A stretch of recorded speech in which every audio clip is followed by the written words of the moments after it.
We're going to now turn our attention to the chairs, which you may have noticed have not been sat in for a while. We're going to have another panel, and it's going to be about funding the future of learning. Our guests for this will be Amit Patel, who is the managing director at Owl Ventures, Nancy Lue, managing director of Valhalla Foundation, and moderating will be my dear friend Isabelle Hau, who is the executive director for the Stanford Accelerator for Learning. Don't worry, I'm going to get up so she can actually have a place to sit. But I do have the starter question for them is, where do we put the fun in funding? So it's amazing to be with two incredible education investors and philanthropists. Also two incredible friends of mine for many, many years. So it's really an honor to be with the two of you here.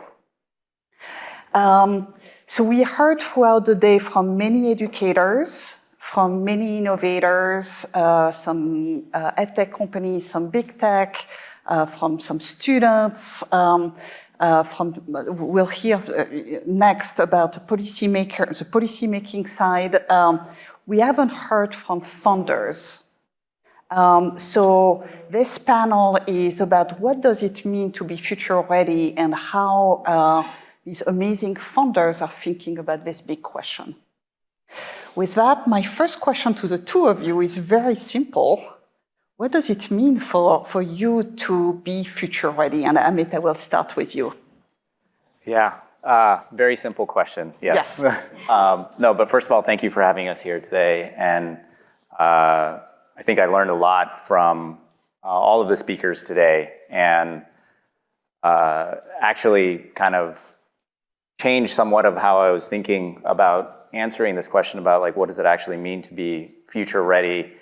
And, you know, I think that there's maybe 4 themes that I've kind of landed on throughout the conversations of the day. And so first, just taking a step back, I think that there's a lot of questions about maybe this like competition that exists between AI and humans. And I think the way that we should be thinking about it is not necessarily trying to compete with the AI, but actually trying to, leverage it, co-create with it, and not trying to say, well, what can we do that the AI, or what can we do that AI can potentially do better, and just accept that as a fact, right?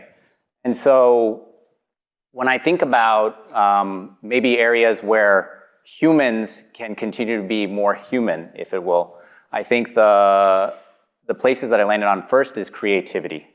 I think that is one area where throughout the day, as we've heard, humans have something that they can uniquely do, and I think still leverage AI in terms of thinking about all of the different options in which they can approach a problem, or the different angles that they can think about it, but then bringing that real creative thought to the solution that they're bringing to the table.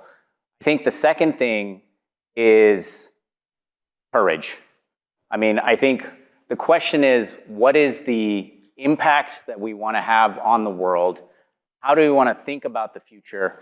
And how do we actually want to shape that future? And I think that is something that actually comes from humanity.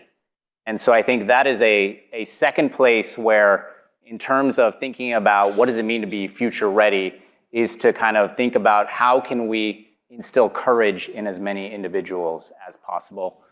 And then I think the third thing is realizing that we are moving into a world where memorizing a certain set of facts, or assuming after a certain number of years of education we are done learning, that is not the world that we live in, right? So as AI is making all of these developments, as we have more of this digital economy that we're living in, I think this idea of continuous learning, and how do we actually embrace that and realize that if we are going to have a career that is going to be 30, 40, 50 years, maybe even longer as we think about longevity and things like that, how are we actually embracing continuous learning as opposed to saying, hey, I've done 18 years or 20 years or 30 years of learning and I'm set for the rest of my life. And then the last thing I would say the theme is around collaboration, right? We've talked a lot about what AI can do when you're thinking about it in isolation, but as we think about the world that we live in, and I know, Isabelle, this is something that you talked a lot about in the book that you actually wrote, which is there's real connection and collaboration that has to happen, whether you're talking about within families, within work situations, within friends, and all sorts of experiences.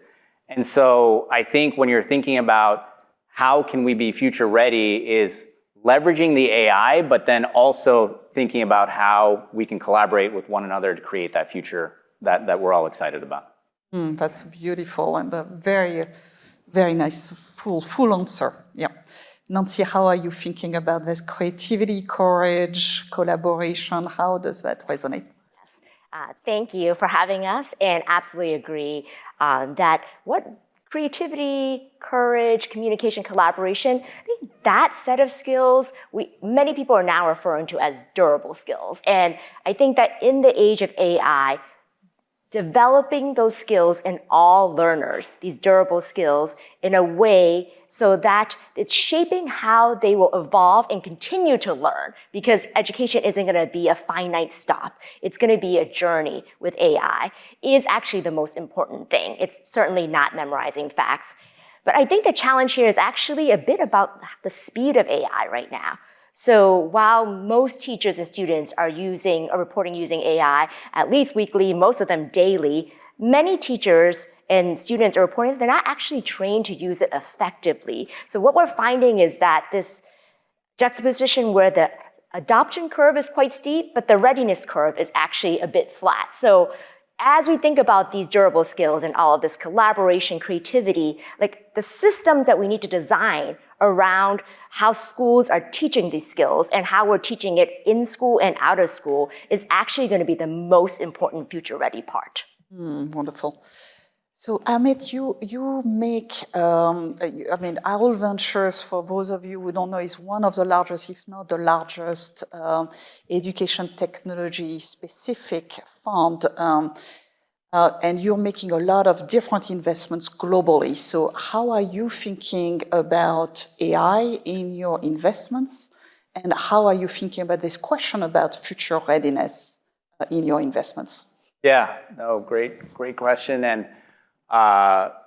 first of all, one thing I would like to highlight is earlier this week, we actually released our education outcomes report. So if folks are interested in kind of how our companies are thinking about this, please visit our website. And there's a link on there to our outcomes report, which we are very proud of. And big shout out to my colleague Malvika for leading that effort for us.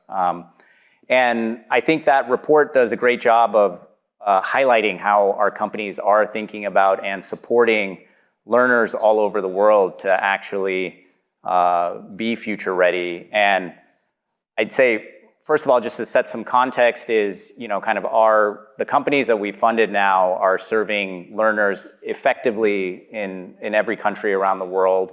And collectively, it's approaching about call it about 10% of the global population that these companies are actually serving. So there's quite a large footprint. And when we think about what are those companies or what are those technologies that we're getting very excited about, I think the first thing that we look for is technology that forms real connection. And what I mean by that is, there's a lot in AI right now that is allowing, let's say, for example, in a school setting, for teachers to actually save time or to have data and analytics kind of served up to them. And it's allowing for more time for there to be, whether there's one-on-one interaction or small group instruction. And so creating that real connection that exists between the student and the teacher. I mean, you heard from Annika, who was the high school student that spoke this morning, which is, it's deeply meaningful when you have somebody else, especially an adult, that believes in you, right? And especially if you're coming from a home or a family where you have not heard that before, where you have not had somebody that has that deep sense of belief in you. And so the more that we can kind of make room in classrooms for those types of interactions to actually happen, I think the greater impact we can have on like student outcomes. So that's first. I think the second thing is agency, right? And I think that, you know, the technologies that are doing the most interesting kind of application of AI are not just spitting out the answer back to the student and saying, well, here you go, this is the answer, right? They are actually allowing students to kind of co-create with them. They're saying, well, here's what the blank canvas looks like. Let me help you get started with that. Let me work on, okay, I see the first draft that exists. Let me work with you to actually get to the second draft, the third draft, or let me rehearse with you. I think what you're seeing a lot of times that happens without this technology is students self-select out of things, right? They're just saying, hey, listen, I'm not gonna go up and give a speech, or I'm not gonna write an essay because I'm not a good writer, or I'm not a good public speaker. And if you have the ability to actually practice in a situation where you are comfortable, or you're confident that by the time you are going to strangers or maybe your classmates to kind of perform or share that thought piece, then you're at least saying, okay, well, I've received some feedback and I have the courage to actually go out there and now kind of put my thoughts out there. And then the last thing I'd say that where there's really interesting application is like this transfer of knowledge from, and Nancy, as you were saying, like not just recalling facts, but actually applying it to a completely new situation. And so I think that is another place where we have seen some companies that are really allowing students to say, well, listen, you read this novel, it took place in the 1800s, but how do we bring those themes to today's world? Like, how do we talk about that in today's political environment? How do we talk about that in today's digital economy? And so I think the fact that AI can actually help students start to not just look at things in isolation, but also start to connect it to the world that they live in today, I think is really powerful and makes that go from just short-term memorization to like real-world application, which is where you get that deeper level of learning and that engagement. Amit, can you give us maybe one or two examples in your portfolio of organizations that are doing this well? Yeah. So the first one that I'll give, and some of you may have heard Danny speak earlier today as well from Panorama Education, is doing this work in the K-12 setting right now where, one of the things that takes educators an incredibly long period of time to actually kind of write and come up with is, MTSS and IEPs and things like that. And, if you're thinking about how to craft this individualized education plan for every single student, well, first of all, you have, half a dozen to a dozen adults that interacts with that single student. You have a lot of different contexts that it's very difficult to actually kind of capture.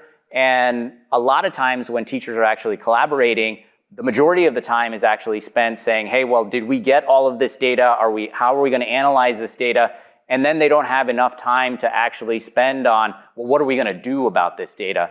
And so Panorama, given all of the variety of data sources that it sits on, including like things like assessment data, student behavior data, as well as like student survey data, and the variety of things that it sits on, can actually create the first draft of that so that teachers can spend the majority of their time when they are meeting with each other talking about, okay, well, what are we actually going to do? How are we actually going to serve these students? So that's example one. And the second example that I will give is Amira Learning, which is focused on oral reading fluency for kids in early elementary school, right?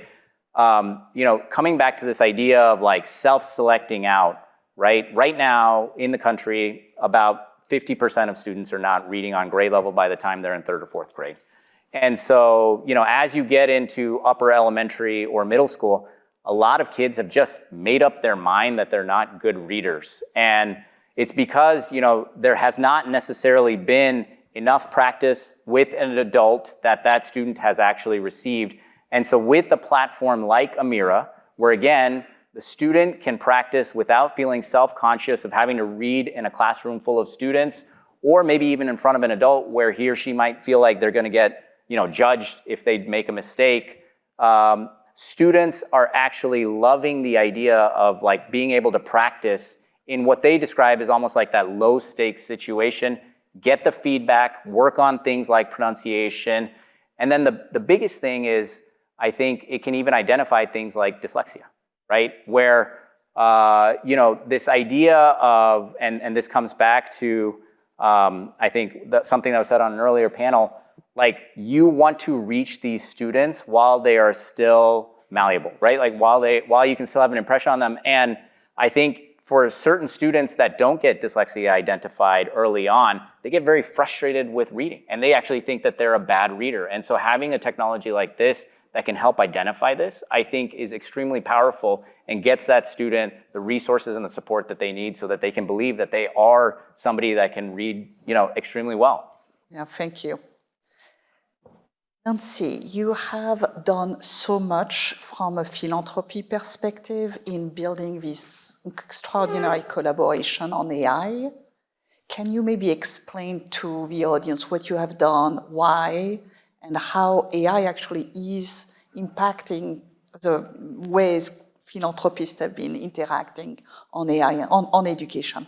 Yeah, so we definitely believe that there is important role that philanthropy should be playing in AI and education. And so at Valhalla, we collaborate with other funders very closely. And as AI has really taken off, over the last year, we've been working with about a dozen other close funders who are all trying to solve this problem about where can our philanthropic dollars have the highest impact, and how can we do that in a way that is coherent, that we're testing out things together and we're learning together rapidly. So over the course of the year, we've come together many times and we have also identified some gaps in the areas, co-funded a number of projects.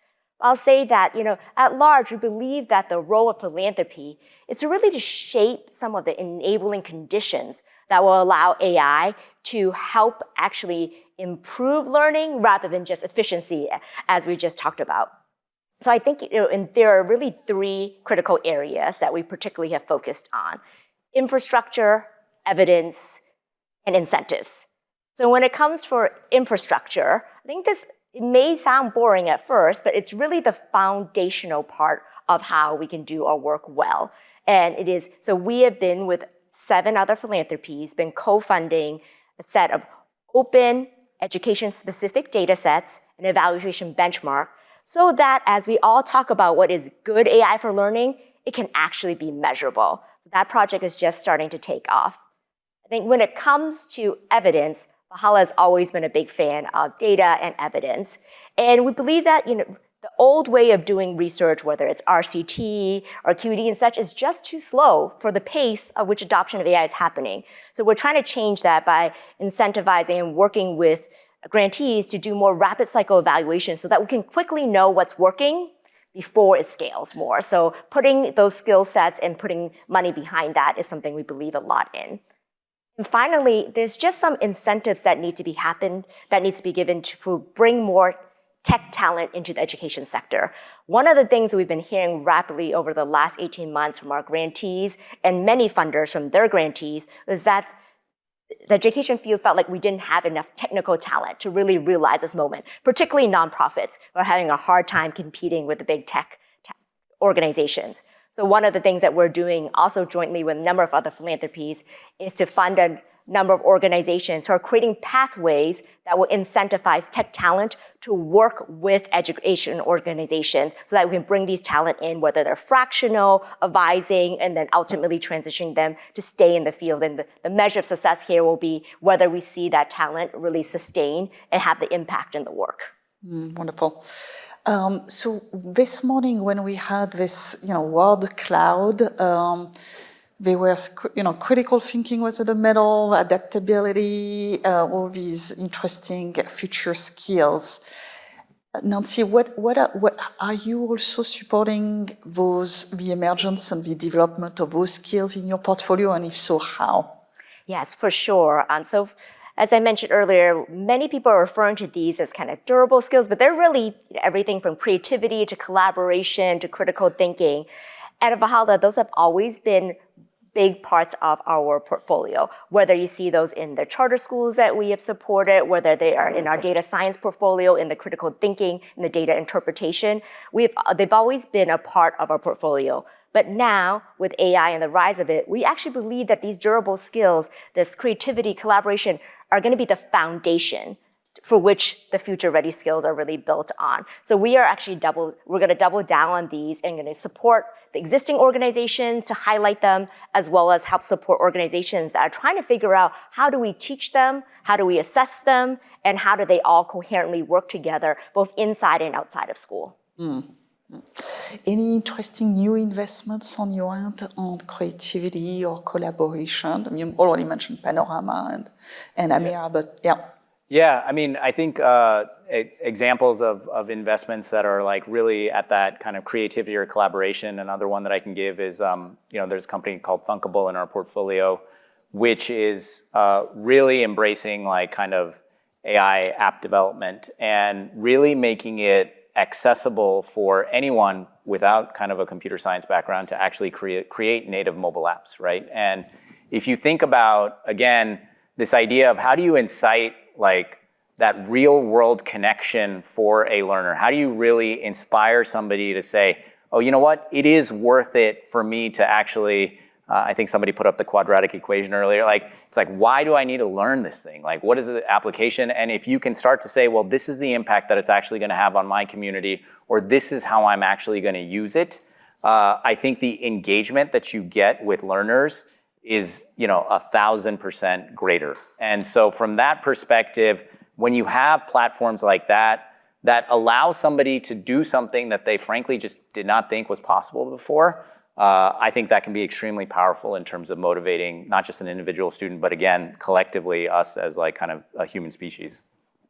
Yeah, so my final question for the two of you is one that's very connected to what we heard from Maisha, which is future orientation. So if you, let's say that we are now in 10 years from now, 2035, okay? What do you want some of the investments that you are making today to do to transform this future of learning? And what success would look like for the two of you? Wow, 2035. Both of my children will already have left the house by then. So that certainly will be a journey that I will be on with my own children. But I think about 2035, I certainly hope that teachers will be spending most of their time mentoring rather than managing. And I hope that all of our students will actually be creators rather than just consumers of tech. So I hope that in this journey across these 10 years, like we are using AI to really harness this human potential and not actually try to like automate human connection, because that's just not gonna happen. And so building on Valhalla's love for research and evidence, like at the core of it, as I think about what we would do and what we hope to see, is that I certainly hope that in 10 years, there will be some national public infrastructure that will support common data standards in research and evaluation. So really put simply, a way so that everyone knows what works. So then together, philanthropy can work with government, can work with industry to fund the things that have been proven to work so that we can really scale impact for all students. So it's a pretty common, just like, let's find out what works, everybody knows it, and then we can scale it. Because I really think that the AI revolution is here already. So whether it's gonna be equitable, humane, or transformative, it's really up to all stakeholders and funders to work together with government and industry to make that happen. Yeah. So 2035, Amit, what does the outcome report say from Al? Yeah. So first, I will acknowledge probably the smartest people when it comes to AI. Don't make predictions beyond maybe 6 months, just given how fast this technology is actually moving. So I'm not going to pretend to know like where we're going to be in 10 years.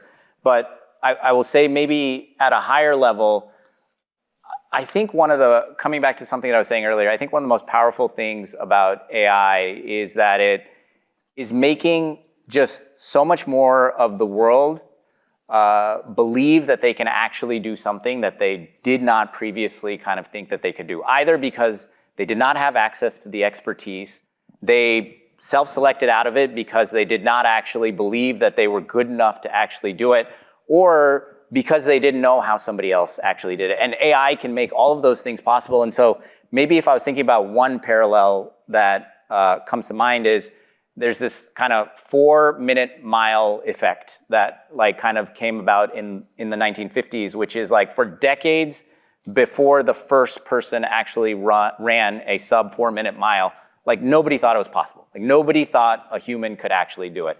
And then after the first person did it, somebody else beat the record that he set, I think it was 46 days later.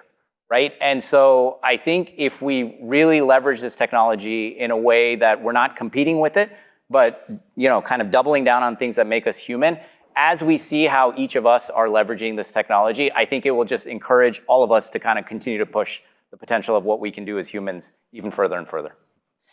Thank you. Well, thank you both. And please join me to thank our two panelists here for their great remarks.